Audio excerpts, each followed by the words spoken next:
counselling was really, really beneficial.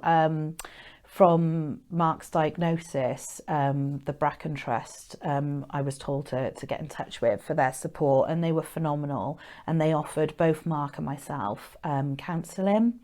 And I feel that actually at diagnosis it's a very appropriate time for counselling to start, because if I know I was very much grieving for the life that we had, Mark unfortunately was so unwell that he was unable to do the bike rides, the playing rugby. You know, he was the local rugby coach even for our junior team, and he was unable to do any of that with ourselves as a family.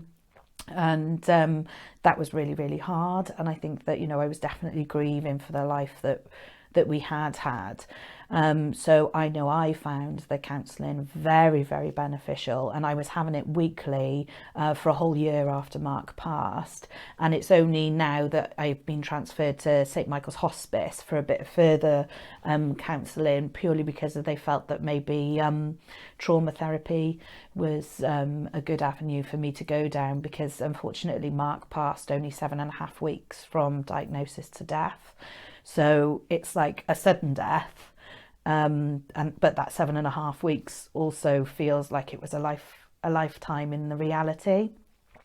Mark had one session with a counsellor, which, you know, I know that he appreciated, because of, you know, we don't want to tell each other really how we're feeling, how devastated we are, how scared we are. We wanted to keep each other kind of on that positive roller coaster, rather than the fear roller coaster that we were really on.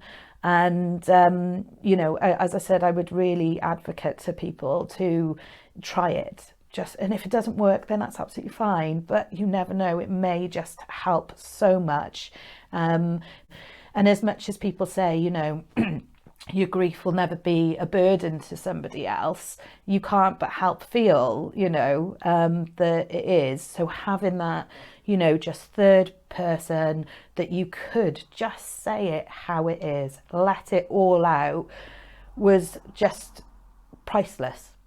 If it doesn't work for you, that's absolutely fine. But if it does, it could be a real game changer for handling your emotions and just talking them out, really.